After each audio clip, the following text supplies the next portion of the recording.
Você acompanhou na semana passada que apenas 24 horas depois do plenário rejeitar a redução da maioridade penal de 18 para 16 anos para crimes graves, a Câmara colocou de novo em votação o tema e a proposta de emenda à Constituição acabou sendo aprovada. Mas para virar lei, o texto ainda será apreciado e votado em 2 turnos na Casa. O fato é que o assunto divide opiniões e tem gerado muita discussão. Dos 8 deputados federais por Sergipe, Valadares Filho, do PSB, e João Daniel, do PT, foram contrários. Para uma conversa sobre o tema, nós recebemos então aqui no estúdio os deputados federais João Daniel e André Moura, que é do PC e foi favorável à redução da maioridade. Bom dia, deputados. Bom dia. Muito obrigada pela presença de vocês aqui no Bom Dia Sergipe para discutir um assunto tão importante. Começar pelo deputado André. O senhor foi favorável, é favorável à redução? Acredita que com essa medida os casos de violência vão reduzir? Com certeza, os casos de violência irão reduzir, mas acima de tudo nós faremos justiça com esses adolescentes de 16, 17 anos que cometem crimes hediondos e contra a vida. A nossa emenda aglutinativa de minha autoria, que foi aprovada, ela é única e exclusivamente para crimes hediondos, crimes contra a vida, lesão corporal grave seguida de morte. E nós temos a certeza que dessa maneira, esses adolescentes que matam de forma bárbara e friamente terão limites a partir de então, coisa que hoje infelizmente não tem. Deputado João Daniel, o senhor foi contrário. Por que o senhor foi contrário? Acredita que as medidas socioeducativas que existem hoje no Estado, elas estão funcionando de fato com a estrutura que nós temos hoje? Olha, bom dia. Nós somos contra todo tipo de violência e impunidade no Brasil, contra pobres e contra ricos. O Estatuto da Criança e do Adolescente completa agora início de julho 25 anos. O que nós queremos e precisamos é fazer uma avaliação. Por que não foi cumprido integralmente o Estatuto da Criança e do Adolescente? E quais são as regras e normas que nós devemos atualizar e mudar? Nenhum dado no mundo nos prova que reduzir a maioridade penal diminui a violência. Sem falar que os dados provam 0,5% dos crimes no Brasil é cometido por menores abaixo de 18 anos. Portanto, nós precisamos fazer um grande projeto que inclua a juventude na escola, no lazer, no esporte e que possa garantir a ele o direito que está na nossa Constituição. Valadares Filho acabou mudando o voto e o senhor se manteve firme na sua posição. Sim, eu me mantive porque nós temos clareza, todas as organizações da juventude a nível nacional, a Ordem dos Advogados do Brasil, a CNBB, a Unicef, a Anistia Internacional. Se você pegar os dados, você vai ver que os 8 países mais seguros do mundo têm de 18 a 19 anos. E nós vamos dar à nossa juventude o que a eles? Senão o direito que já está na nossa Constituição, que já está no ECA. Tem problemas com algum tipo de crime? Vamos discutir, mas é no ECA. E vamos ouvir a sociedade. Vamos debater com todos que trabalham com juventude e com crianças. Só a lei não resolve. Deputado André, o senhor acredita que reduzir a maioridade é uma declaração, um atestado de que o sistema de fato não funciona? O sistema de fato não funciona.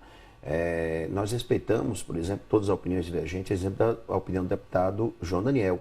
Mas está claro que no nosso país o sistema não funciona, de um governo que está no poder há 13 anos e que infelizmente não implantou as políticas públicas tão divulgadas pelo próprio PT de excelência, inclusive na educação.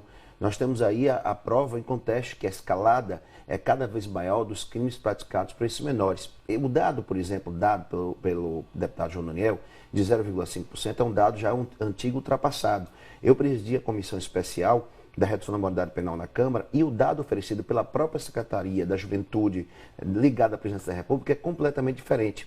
É que esses números hoje é algo em torno de 2,7%, o que em 2013 foram quase 7.500 crimes contra a vida. Foram quase 7.500 famílias que perderam parentes queridos por crimes bárbaros produzidos por esses menores. E se nós não tomarmos atitude de imediato, essa violência vai ser cada vez maior, porque a impunidade hoje permitida pelo ECA, Estatuto da Criança e do Adolescente, está clara. E outra coisa que nós temos que deixar claro, nós lá na Câmara Federal, o presidente deputado Eduardo Cunha já está criando a comissão especial para rediscutir o ECA, mas não para quem comete crimes hediondos contra a vida, para os outros tipos de crime e para outras idades abaixo dos 16 anos de idade. O que nós precisamos verdadeiramente é reduzir a maioridade penal. Já aprovamos em primeiro turno, esperamos votar e aprovar em segundo turno. Amanhã estaremos fazendo na comissão especial que eu presido a redação final do texto para que a gente possa votar o mais rápido possível. Deputado, já que a redução não é o caminho, qual é então? O grande caminho é nós compreendermos o que é que existe no Brasil. Nós temos a 4ª população carcerária maior do mundo, são 500 mil presos.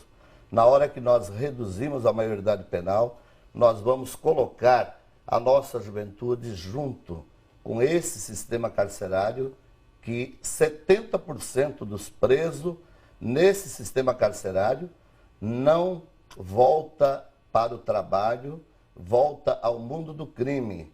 Esse é um problema gravíssimo. Então nós não temos solução a não ser debater. Por que em 25 anos, não foi só o governo do PT, o governo do PT em 13 anos implantou grandes políticas para a juventude. Mas não é só o governo federal. Os municípios, os estados e o governo federal, junto com a sociedade brasileira, precisa debater os 25 anos do ECA e a política para nossos adolescentes, crianças e a juventude.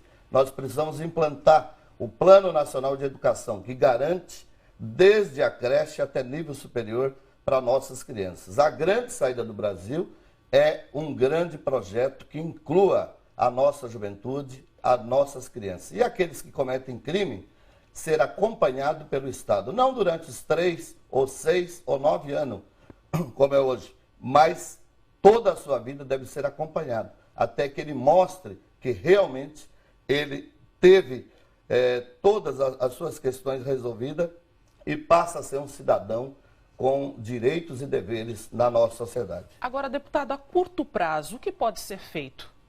A curto prazo é debater e tomar todas as medidas que já está na lei, que é garantir o apoio a toda essa juventude. Nós temos 21 milhões de jovens de 12 a 18 anos. Desses, 30 mil cumprindo algum tipo de pena com a questão da criminalização. Esta juventude precisa ser acompanhada, ter apoio do Estado e os demais, um grande projeto que garanta educação, saúde, lazer para essa nossa juventude. Não adianta pensar que nós vamos resolver com cadeia. Nós vamos resolver com trabalho, com educação, com lazer e com esporte. A curto prazo, o senhor acredita que de fato algo possa ser feito? Esse adolescente ele pode realmente voltar à sociedade, ser ressocializado? Olha, o discurso, na realidade e da prática, é muito diferente.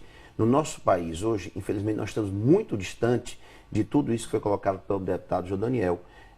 O discurso, como já disse, ele é muito bonito, mas a realidade é completamente hoje diferente. 75% hoje, 75,6% hoje dos jovens que cumprem a pena socioeducativa, eles são reincidentes. Ele entra no sistema e retorna ao mundo da marginalidade, porque hoje a impunidade, no sentimento dele, hoje é real. Eles hoje cometem crimes hediondos, estupram, matam, cumprem a pena socioeducativa, que em média no país é de 180 dias, retornam à sociedade como se nada tivesse feito, como se o santo e o anjo ele fosse.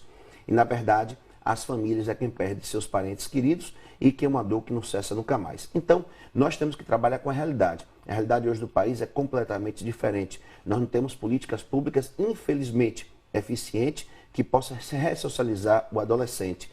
Então, nós temos hoje que, dentro dessa realidade, trabalhar com duas opções. Ou deixá-los sendo penalizados pelo ECA, como eu já disse anteriormente, que dá a ele o sentimento de impunidade, tanto é que 75,6% daqueles que cometem crimes hediondos, eles retornam ao mundo da marginalidade, ou levá-los para um sistema que eles possam cumprir uma pena através do que está previsto no Código de Processo Penal do nosso país. Então é por conta disso, exatamente para poder fazer justiça no nosso país e diminuir os crimes cometidos contra a vida, que nós propusemos essa emenda aglutinativa de minha autoria, que foi aprovado agora na semana passada, e que, acima de tudo, atende um clamor da sociedade brasileira.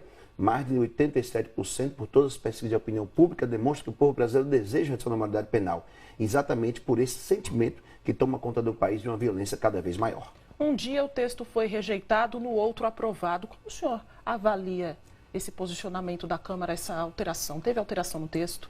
Teve alteração no texto. A emenda aglutinativa, que não, aliás, melhor dizendo, o substitutivo que não foi aprovado no dia anterior, que foi produzido na comissão especial da qual eu presidi, ele tratava não somente de crimes hediondos, não somente de crimes de lesão corporal seguida de morte, e também como crimes contra a vida, mas tratava também de tráfico de drogas e roubo.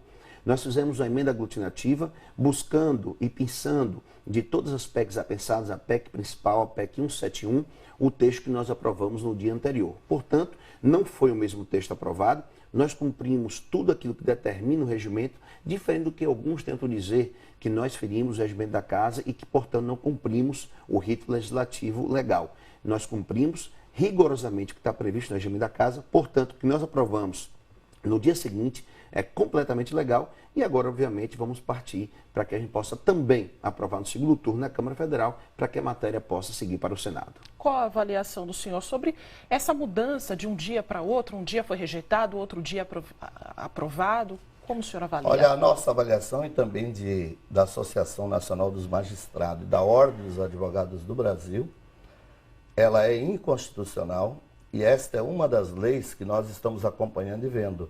São várias leis que o atual Congresso, grande parte liderada pela atual direção conservadora, com grupos fundamentalistas, com militares que se elegeram, que foram apoiadores da ditadura, tentam rasgar a nossa Constituição. Essa é uma das medidas que foi votada. Lamentavelmente, é o que nós estamos vendo. Nós queremos debater e discutir grandes projetos que discutam a violência, por quais são as causas que a nossa juventude está entrando no mundo do crime. E vamos discutir o ECA, e vamos discutir todos os outros projetos, mas nós não podemos rasgar a nossa Constituição brasileira, fruto de uma história e luta do povo que fez uma Constituição avançada e que nós precisamos revisar aquilo que precisa melhorar, mas não entregar como, por exemplo, apenas como alternativa para a nossa juventude a cadeia.